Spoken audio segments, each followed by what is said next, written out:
Well, hello, everybody. Welcome to Women's History Month. Woo! Yeah, y'all like that one, didn't you? Well, y'all, this has just been phenomenal. The women have just been knocking it out the park. If this is your first time catching one of the episodes, or if this is the first one that you've seen, or you have been caught up in this whole series, I know you are ready. You got your pen, your paper, you ready to take notes because the knowledge that's being dropped during this series is just been off the chain. Yeah, I did just age myself, but I want to encourage you tonight to sit back, relax, and get ready to get downloaded with something good that is needed for you and your life and your business to be able to continue to go on in a very positive way. Well, all right, guys, we got our guest. She's already here. I'm getting ready to bring her up. I'm just so elated for all the women that have committed to be a part of this journey with me. Hey, girl. Hey. How are you tonight, Pauline? Oh my gosh, I'm so much better now that I'm here with you. I love your enthusiasm. How could it not be contagious? Oh, thank you so much. And I want to oh my God, just so excited for you being here with us. So let's just go ahead and jump this off. Why don't you tell the people who you are, what you do, but most of all, why do you do what you do? Yes, thank you so much. It's a timely because I just did a live of why I do what I do, and what I hope for the message in what I say, the services that I offer is I want people to know that they matter. I want you to know that you matter and that your story matters, that what you offer and can contribute to the world matters. And I think in our world today where there is such noise to break us down and to chip away at who we are and whose we are, it's easy to feel small and insignificant in this world. And yet there are people like me out here who are championing you and saying, don't listen to them. There's a different story we can tell. That is amazing because a lot of times we can't attract the people that we want to attract because we don't know our why. So I want to throw this back at you. Why is it important for us to know our why? Why is it important for us to know our why? Because it will motivate us, it inspires us. So there's two different energies that we can come at anything that we set as a goal for ourselves. One is a very push energy, very masculine, very much I gotta do this by me, there's no one else that can do it. It's very much a forceful energy. And then there's an energy that's a little softer, it's a little more feminine, and that's when you feel more pulled by your goal. And I feel like what has been put on my heart is definitely something that has pulled me toward it versus me pushing my own agenda. And so really what it is this beautiful co-creative process with God and understanding that I am just a vessel for which I can be, I could be an expression of who he is, and um and to bring more spotlight to him, because that's what I choose, that's what I hope to do with all the services that I offer. You just brought something right on into the light, so we're just going to go ahead and jump into it. Go. How important is your faith to what Mm, you do and why you do it? yeah. So my faith, I believe, was started at birth. So I know it's really hard to tell by this perspective and the camera, the way it's aimed, but I was actually born without arms and legs. And my parents had no idea. The ultrasounds show I was going to be perfectly fine. There were nothing that indicated that there was anything wrong with the pregnancy. And so my parents, as their firstborn child, were excited to welcome me in. And what they got was not necessarily what we hope for. As a parent myself, I know that the worry that can weigh on a parent, just saying, I just want my kid to be healthy. And when we are in that process and something so traumatic and tragic happens, well, tragic to the human understanding, right? So the tragedy was that my parents didn't have a normal, healthy baby. My father was the one who told my mom when she came to after having a cesarean that our baby doesn't have 10 toes and 10 fingers. And her only response to that news was 4 words, and that was, "Thy will be done." And so having that really, I believe, set the tone for how important my faith played in me being resilient, in me being able to take on this life in this body. And I remember sitting in church as a 15-year-old being really angry at God, saying like, why did you have to make me this way? If you're so perfect and you know exactly what you're doing, why did you choose me? And I remember I let it all loose in my mind in church with God. And I was sitting there and I was so angry and frustrated. But after I got it all out, it was like I was just quiet. And a peace came over me, a peace I've never experienced before at 15 years old. And the message was clear, is that your pain is not in vain, that there's a purpose for it, because he is perfect and he knew exactly what he was doing when he made me. And when I understood that, even if I didn't understand at 15 what the purpose of the pain was, that I was assured and comforted knowing that there was going to be a purpose. And I just had to be patient and allowing it to reveal itself to me. Wow. I ain't gonna tell you, I'm about to run all over this place. I'm about to get, girl, I said, we about to have some church up in here. Because, I was like, my God, because, just to hear and to know that your mom spoke a word like that over your life. Yeah.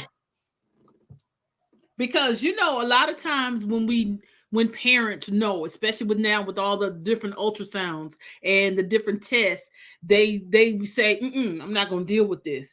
But for to hear, thy will be done, not curse God, not this, not that. And then when you said that you had that moment where you literally was like, okay, look, I'm not understanding why you did this, Lord. Come on here. This don't make no sense. Let me just go ahead and put it in the fabulous version. This don't make no sense. Why you cursing me? I'm in here serving you and I'm doing, and then I'm looking at these people that got everything and they cheat and they this and they that, and I'm living like I'm supposed to. Girl, honey, yes, Lord. And I applaud you for not being bitter. I applaud you for being you and doing you that way. So what in your services what type of services do you offer in this good marketplace? Yeah. So one of my favorite things to do with just one of my favorite things to do is have amazing conversations like this with people. And so I do have a podcast called the Small Victories Podcast, where we bring inspiring stories of people and entrepreneurs from all over the world to tell about their small victories. But understanding that one of my superpowers is to have deep, meaningful conversations with people, I was able to take that gift and I partnered up with a gentleman named Maynard Neal, and we founded a company called Born with Greatness. And what Born with Greatness does is we have done for you course creation services. So let me know, how many times have we spent money invested in programs to teach us how to create a course, how to package our knowledge, our experience, our perspectives in a way that will be profitable. And yet 3 months after the program and thousands of dollars later, we still have nothing. And so what we did is we came together and we said we could fill this gap for people. So investing in your value, investing in what you want to help people with based on your own unique story. We have a process by which we pull the information from you in an easy way and create your course for you, along with an interactive workbook, the modules for your videos, and a landing page. So that's the bulk of the services that we offer. And then in addition to that, we'll offer also a mastermind for messaging, marketing, and money, because now that you have a course, how do you get it out there? So we don't want to leave people in a lurch. We want to make sure that you are taken care of, because going back to my why, because you do matter. And so it's one thing to have your story. It's one thing to know your value and how you can help people. But it's another thing to put it in a package in a way that allows people to digest it so it can help them. That's amazing. I would have, because a lot of times, like you said, we have spent the money. We've been to the courses. We have sat in these classes. We done spent all this money. You get home and you like, huh? Yes. Yeah. The reality of it is, Deborah, is that it doesn't matter what strategy, it doesn't matter if you have the skill set, you don't have the step-by-step instructions, the color by number thing. It doesn't matter, because what happens is we get in our own way and we freak out and we think we're not enough. How am I going to do this? Who am I to think that I can package what I know and help people? Why would anyone listen to me, right? If this is something that you resonate with, let me know, because it's something that I resonated with. And so it really didn't matter that I had all the skills and the knowledge set at that point. It was me. I had to get out of my own way. And with our process, we're able to help people get out of their own way. And the transformation that people go through in a couple hours is fast, and it is so beautiful to witness. Oh, that is amazing. So my question is, even, girl, we're gonna do another show, because I just feel I'm just ready to dig so much deeper into this, because you said to get out of our own ways. So are you really saying that sometimes this might be really a sign of self-sabotage, or that whole feeling of I don't belong here, that imposter syndrome? Is that Yes. really what that could be? Absolutely. Absolutely. How many classes have we taken? How much money have we dropped into programs because we think, okay, if I just have this, then I know I'll be successful. And then we do it, we commit, we take action, or we don't take action, or we take the wrong action, because deep down we don't believe we really could. So the investment just goes to waste. It's kind of like the parable of having the seed drop on dry land. And so really we're the land, and the seeds that God plants in us. We have to be able to water it. We have to be able to tend to the soil. We have to be able to fertilize and grow it. And sometimes we need other people to help us do that. And that's okay. My whole life has been built around having people help me. So I'm okay with asking people for help. But I also get that sometimes it's a point where people resist, like, because they feel like, oh, it'll show I'm weak, or I don't know enough. It's just more evidence that I'm not good enough. But really, it takes strength for us to say, yes, I do need help. Oh, wow. That is amazing, because, just to go ahead and label help as a strength, as opposed to, oh, they needy, they clean, they this, they that. That is just to be able to put that in such a positive light is just mind blowing. You have, when I tell you, I'm hoping y'all paying attention to what Pauline is saying, because it's like you are setting us up for greatness. And y'all can already tell that Pauline gonna have to come back, and we're gonna have a deeper conversation, because it's just like the wins that we are been seeing. And I love the name of your podcast about the small victories, because a lot of times we don't celebrate the small things. We don't celebrate just waking up in the morning or being able to breathe. We don't celebrate those things. And I'm just, girl, wait a minute. Where is the clapper? Because I need to. I need one of those so I can clap for myself now. I'm like so blown away in what you're doing, in your vision. And So let me just go ahead. Y'all let me look, because I'm about to go in. Me and Pauline could go on probably all night talking. But when you think of Church Girl CEO, what Mm. does that mean to you? Mm.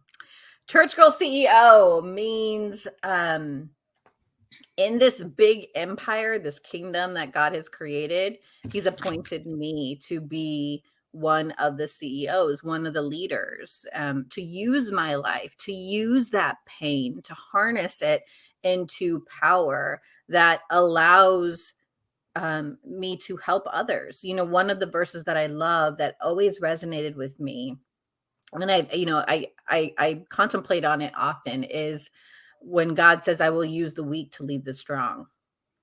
And sometimes um those, like, they don't make sense, or it feels the opposite, or feels contrary or contradiction to what it is that we would normally believe with our human understanding. Is that in my weakness, he has lifted me up. He has elevated me to help me discover my strength. My weakness has given me a sense of humility. It's given me the ability to lead, because Jesus led, and continues to lead as a servant for us all, not as the person at the top of the kingdom, like, "Hey, look at me, follow me, guys, I know the way." It's more of a, "Let me come down to your level because I've been there, and let me take your hand and support you, help you shine, remind you, reflect back to you how amazing and magnificent you are, and just elevate you so that you can do what you were called to do. So you can get out of your own way. So you understand that all that negative self talk, the self doubt, the imposter syndrome, they're lies. And they're just there to keep you from exploding in your greatness, because that's the way the enemy works, right? So to be a CEO, a church girl CEO, is a huge responsibility and privilege, to be able to serve God in this way, and for him to use my weakness to lead the strong. Wow. I love it. I love it. I love it. I love it. So please, Pauline, tell the people, can they work with you? How can they get in contact with you to get on this journey to do what they know that they called to do? Nice. Yes. So if you are interested in Born with Greatness services, we have a website called bornwithgreatness.com. Could not believe that domain was still available, but it was, because, a lot of people say we were born for greatness or born to be great, but you were born with it, because you don't have to work at it. You don't have to earn it. You don't deserve it. You just are it. So bornwithgreatness.com. If you are interested, I'm always looking for stories, amazing stories to highlight on my podcast. Feel free to email me at pauline@onelegupproductions.com, and I'll make sure you have all that information so you could pass it on. Awesome, awesome, awesome. It has definitely been a joy to be with you today. And I'm just so excited. I can't wait for everybody to see you doing this Women's History Month, because we are making history. We are history. We were born history. We just doing the doggone thing. Well, all right, guys. It's been fun. It's been real. I love you to life, and ain't nothing you can do about it. Y'all have a great one. Peace.